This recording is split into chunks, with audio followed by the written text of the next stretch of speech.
There are many men of God in quotes. There are many of them. I have the list. I'm going to provide you the list. Those who have gone to Ghana, those who have gone to Nigeria, those who have gone to Sierra Leone, those who have gone to South Africa, Tanzania, all over. So wanaenda kufanya nini huko? To seek powers. They have rings that got powers. Yakifanya hivi, unaona watu wote wanaanguka. Men of God. Men of God in quotes. They are here in Westlands. There is a place where they go to get those powers from. So when they go to take the powers, do they pay? Ama is it Of course they pay, and of course they pay through the blood of people. They sacrifice people, and there is they are given a carpet that they put at the altar, and you find most of those pastors with those kind of powers. Their altar is fenced. Nobody can go there because even their children are not allowed to step on that carpet because it got powers. And their children, if they step there, they will die because there is a covenant between this pastor and the demonic powers he got. It is in Kenya, not in Uganda. It is in Kenya. So pastors go. There are so many pastors I know who are rich, super rich, not because they got it, not because they are doing it, not because of God, but because they have sacrificed somebody in the church. They have sacrificed their parents. They have sacrificed something, not because of the way they worship God. And that is the most dangerous thing that we are falling into. We have been talking about the Illuminati. We have been talking about the Freemasons. But there are more dangerous things in our churches more than the Freemasons. Because the Freemasons, that is Nyerere Road. This is where they worship. But there is this one who sings and praises God, but he's a devil worshipper. He's carrying the powers. He's gone to Ghana to a witch doctor. He got the powers. He gone to Nigeria. He gone to Tanzania. He gone to Westland here. It is they are given those powers by people from Mombasa, and it's a mermaid that is in a pool. I'll take you one day. I'll go and show you. This is the building. And how can someone know if his or her pastor has gone there? Now that is the mystery, because many people will not be able to detect, because we have turned to be miracle seekers. Instead of seeking for the word of God, most of us, we are miracle seekers. We want to come and pay because you hear so and so is performing miracles, people are falling down, many things are happening. And now, because that is all what you need, you don't need to bear the burden of praying. You don't need to pay the price of going to Catalonia, going to prayer centers to seek God. Now, because you want those quick fixes of miracles. That is where the trap is, and that is where now these kind of pastors have taken over. And this is what we call the altars. Now I come to your church, and this pastor comes from Vincent, is a pastor that has been given these powers.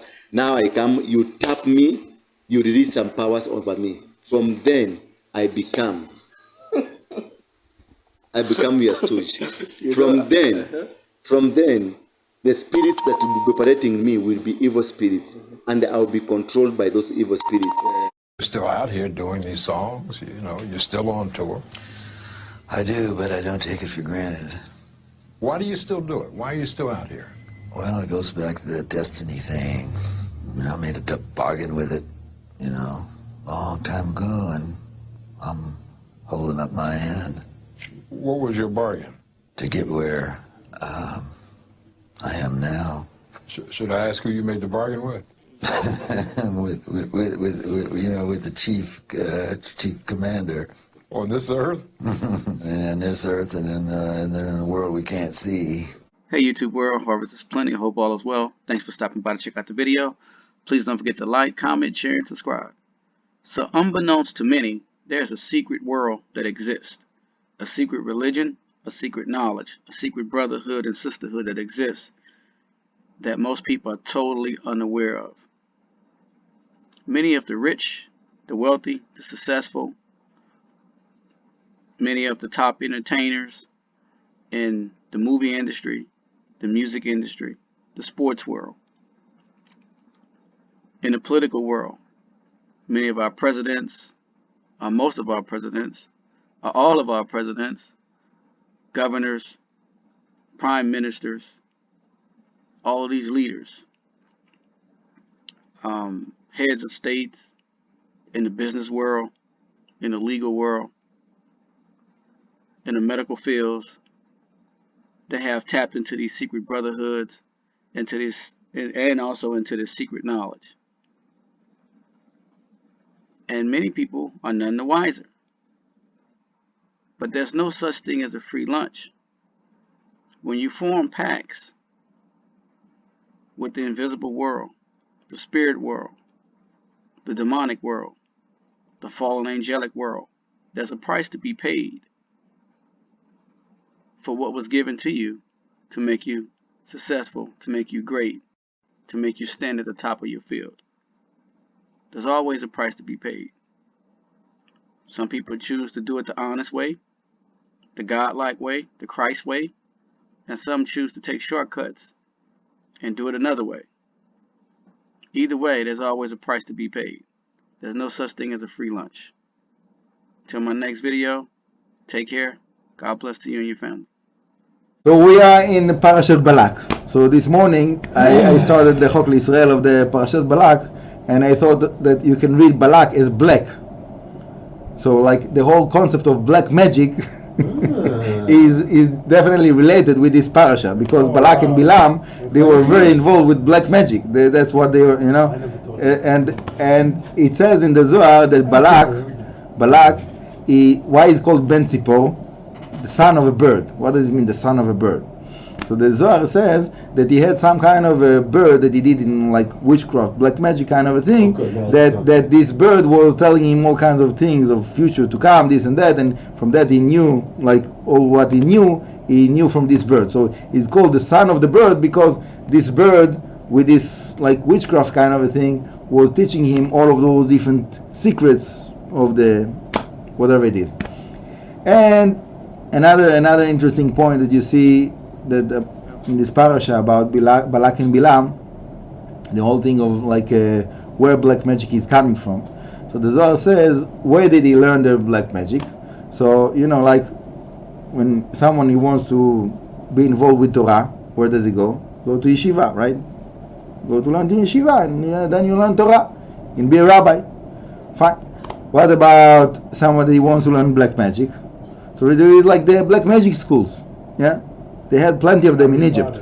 In Egypt, they had, like the whole Egypt was full of black magic. But not only Egypt, there was like in those times, those generations. So they like black magic was the highlights. That was like everybody was like very very excited like to learn black magic.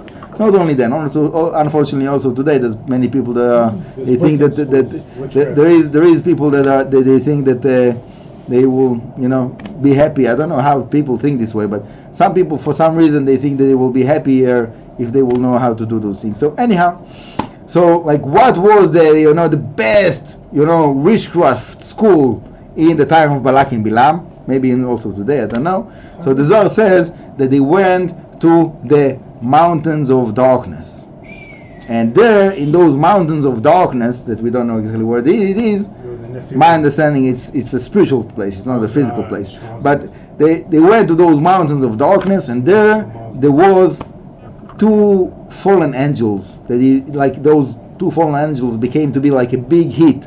They are the stars of this world of the negativity. All those people that are in those cults and this and that, so everybody are like very very curious, and they want to know about those fallen angels. Where are they coming from? Where are they? Where can we find them? We want to be students. We want to follow the footsteps of Balak and Bilam. Unfortunately, they didn't have a good ending. But anyhow, so those fallen angels, they were like they are binded. They have like chains around them. They cannot go out of their place, whatever that means. And they are there telling secrets to those that are, I don't know if to say privileged, but those that are unprivileged enough to get to those places, so they get those revelations of those like evil angels. So an angel is a spiritual being. Okay, there is a case that angels are coming to this world to visit, and they take a certain garment of physical being, like the angel that came to visit Avraham Avinu, for example. So they came to Avraham Avinu. Avraham Avinu told them, Shalom Aleichem, sit down, have a meal, no problem. Yeah, they ate with him. So it is a possibility, but after they finish their mission, that's it. They're gone. They're not staying around. Yeah, they're just guests. So they do whatever it is that they come to do, and that's it. They leave. So same thing is positive. Same thing in negative. Angel is an angel. Yeah, it's not a human being. It doesn't have like a constant physical body. So even when we say that they like fall angels, it doesn't mean that they got a physical body. They are still angels, and they fell into lower dimensions. Okay, so all the time I'm speaking about the spiritual dimensions that are above us, but there is also spiritual dimensions that are below us, which is all of the negative side. So those angels, they fell down there very deep, by the way. Yeah, it's a big fall down. So after they rubbed their head, because they got the heat in the head, so they said they're in those negative dimensions. What can you do for eternity in those places? Not it's a little bit boring just to sit there and do nothing. So might as well teach some witchcraft to Balak and Bilam and some other guys that are coming around. So why is it such a big mistake to try to connect to those places? Yeah, there is people that they will say, look, I don't know about Hashem, about Torah. I feel I have nothing to lose. I just want to be rich and to have fun in this world. So just teach me some secrets, some cool spiritual stuff, whatever it is. I don't mind where it's coming from. I don't mind what's the source of it. Just give me something that I will feel not so restricted to the physical body. And so it can be drugs, it can be something else, it can be alcohol, it can be whatever it is. Just give me something. And that's usually the case. There is those exceptions that are really dedicating themselves and going out of their way to learn witchcraft and this and that. What's the spiritual result of that? So the point is that there's no free. Okay? The system of the creation works that there's no free gifts. Everything have price. And the problem is that those places, they don't put the price on the products in their shop. Yeah. So you go to the shop and they tell you, you take whatever you want, pick whatever you like, it's all free. And as long as you're in the shop, you take, you put in your cart. Just when you want to leave the shop, but you really thought that we're going to give it all in free? You really believe that we believed us that we're going to give it for you free? What, are you crazy? You have to pay, come on. You want to put it back? No, you can't put it back. You took it, that's it. You have to pay for it. Okay? So then people, they want to pay, but they have nothing to pay with. They have nothing to pay. They're empty. So it's a very, very severe situation.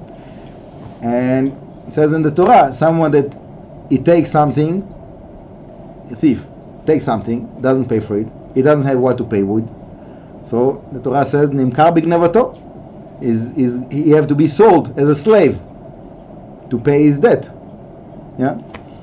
So it's a temporary. Yeah. The slave is it's not eternity slave.